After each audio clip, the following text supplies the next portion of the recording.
नमस्कार, मैं हूं आपके साथ निधि। रुक करते हैं बड़ी खबरों की ओर। अयोध्या विधानसभा अध्यक्ष सतीश महाना रामलला का दर्शन करने के लिए पहुंचे अयोध्या। सर्किट हाउस में भाजपा नेता ने किया स्वागत। विधानसभा अध्यक्ष को दिया गया guard of honour. Samajwadi Party के निष्कासित तीनों विधायकों को राजनीतिक भविष्य को लेकर बोले, विधानसभा अध्यक्ष जो नियम है उस नियम के मुताबिक कोई भी विधायक पार्टी की मंशा के अनुरूप काम नहीं करता है तो उस पार्टी को अधिकार होता है कि उस रूल 10 के अंतर्गत अध्यक्ष के समक्ष अपनी पिटीशन दाखिल कर सके। पिटीशन का निर्माण गुण दोष के आधार पर होता है। इस प्रकरण में विधानसभा अध्यक्ष के समक्ष उनकी और सदस्यता को लेकर किसी भी प्रकार की पिटीशन नहीं लाया गया। साथ ही जो विधायक किसी भी राजनीतिक दल से निष्कासित होते हैं उसका असमूल रूप से मान्यता मिलती है। सर, आने का क्या उद्देश्य है? देखिए, अयोध्या आना हर समय एक नई ऊर्जा का और एक नए विश्वास का यहाँ का संचार होता है। मेरा सौभाग्य है कि मैं श्री राम जन्मभूमि मुक्ति आंदोलन से देश की आज़ादी के बाद जब ये शुरू हुआ आंदोलन 1984 में, तब से मैं उसके साथ जुड़ा था। राजनीतिक क्षेत्र में आने के पहले मैं बजरंग दल का संयोजक था। उस नाते से श्री राम जन्मभूमि आंदोलन के साथ निकट से जुड़ा हूँ। मैं अयोध्या जिस समय वहाँ पर बाबरी ढांचा खड़ा था तब भी आया। जिस दिन बाबरी ढांचा ध्वस्त हुआ था उस दिन भी आया। जिस दिन शिलान्यास था उस दिन भी आया। और मर्यादा पुरुषोत्तम भगवान श्री राम जी के मंदिर की प्राण प्रतिष्ठा होने के बाद भी मुझे सौभाग्य मिला कि मुझे भगवान के दर्शन करने का अवसर मिला।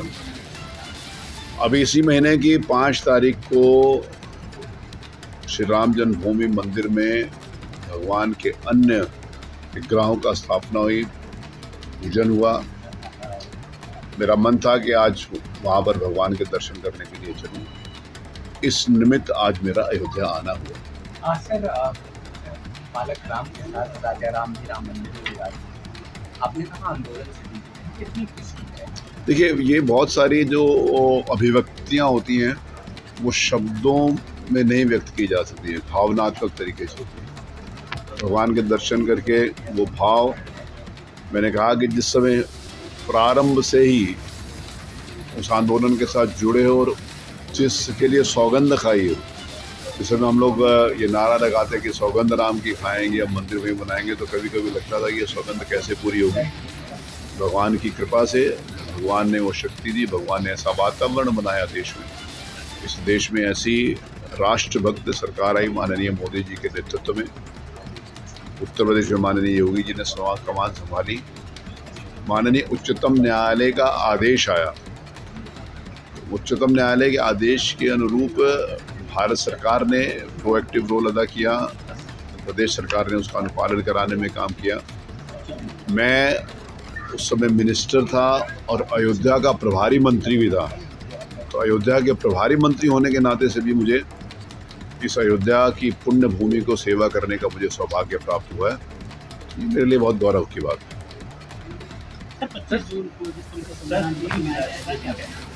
देखिए, 25 जून इस देश में लोकतंत्र के काले अध्याय में लिखा जाता है। लोकतंत्र में तानाशाही का कोई स्थान नहीं है। हमारे संविधान में लोकतंत्र की सबसे महत्ता, आवश्यकता और उसके ऊपर पूरा विस्तार से चर्चा भी करी है। और पूरी दुनिया का सबसे मजबूत और सबसे बड़ा लोकतंत्र हमारा देश है। तो संविधान के मंशा के विपरीत यदि तानाशाही होती है तो स्वाभाविक है वो दिन हमेशा काले अक्षरों के रूप में याद किया जाता है। सर, अगले 4 दिन निकाय 2027 अगर पाते हैं तो महिलाओं को 3-3 हज़ार रुपये दिया। उत्तर प्रदेश की विधानसभा आज देश की सर्वोत्तम विधानसभा के रूप में स्थापित हुई है। विगत 3 वर्षों के अंतर्गत विधायिका का जो सम्मान होना चाहिए, विधायकों से जिस प्रकार से अपेक्षा होती है कि वो जनता की समस्याएं विधानसभा के फ्लोर के ऊपर रखें, वो विगत 3 वर्षों में देखने को मिला है। मुझे इस बात को कहते हुए प्रसन्नता है कि सरकार के प्रयास से, सरकार के द्वारा जितने भी वहाँ पर इश्यूज रखे जाते हैं, विपक्ष उसके ऊपर चर्चा के लिए तैयार रहता है।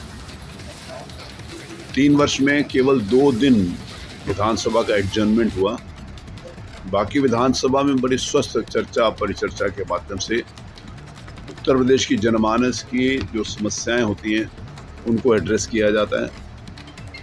विधायिका का एक सम्मान हो, क्योंकि लोकतंत्र में जिस समय तीनों पिलर्स के बारे में बात करते हैं तो विधायिका, कार्यपालिका और न्यायपालिका, तीनों का अपना अपना रोल है और तीनों को अपनी अपनी सीमाओं में काम करना चाहिए। विधायिका का एक जो डिस्कनेक्ट जनता के बीच में था उसको पुनर्स्थापित करने का मैंने संकल्प लिया था।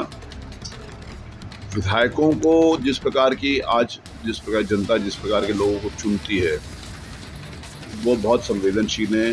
मैं इस बात को कहते हुए मुझे प्रसन्नता होती है कि उत्तर प्रदेश के 403 विधायकों में से हमारे साथ डॉक्टर्स हैं बड़ी संख्या में, इंजीनियर्स हैं बड़ी संख्या में, मैनेजमेंट के लोग हैं बड़ी संख्या में, लॉ ग्रेजुएट्स हैं बड़ी संख्या में, PhD हैं। तो अब वो समाज में परिवर्तन आया, जागरूकता आई है कि बहुत सारे लोग ऐसे योग्य व्यक्तियों को चुनकर विधानसभा में भेजते हैं और उनकी योग्यता विधानसभा में विगत 3 वर्षों में परिलक्षित हुई है। मुझे इस बात की प्रसन्नता है।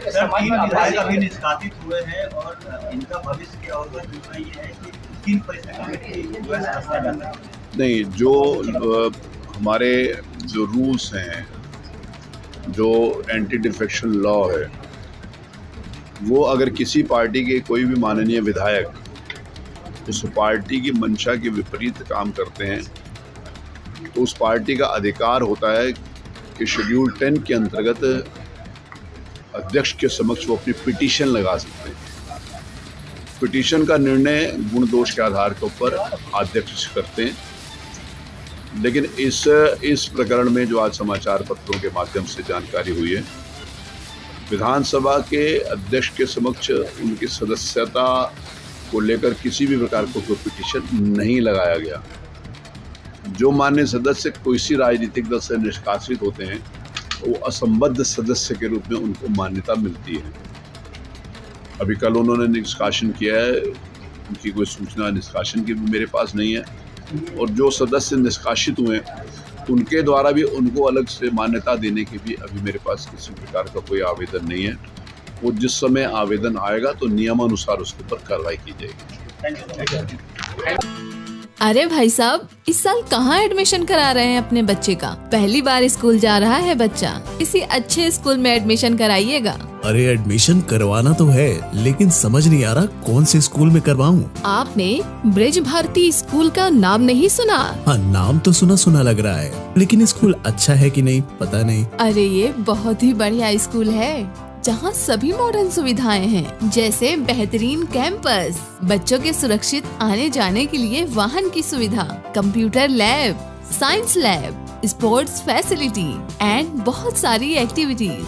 इतना ही नहीं, डिजिटल एवं स्मार्ट क्लास और पूरे कैंपस में सोलर पावर इलेक्ट्रिसिटी सप्लाई है। और सबसे इम्पोर्टेंट बात, यहाँ के टीचर बहुत ही हाईली क्वालिफाइड हैं। इसीलिए तो हर पेरेंट्स अपने बच्चों का नाम ब्रिज भारती स्कूल में ही लिखवाना चाहते हैं, क्योंकि ये है पिछले 12 वर्षों से अपने क्षेत्र में गुणवत्तापूर्ण शिक्षा देने वाला एक सम्मानित विद्यालय। अरे वाह, इतना अच्छा स्कूल है तो फिर मैं भी अपने बच्चे का एडमिशन ब्रिज भारती स्कूल में ही करवाऊंगा। लेकिन ये है कहाँ पर? ब्रिज भारती स्कूल, सुजानपुर, खैर, अलीगढ़।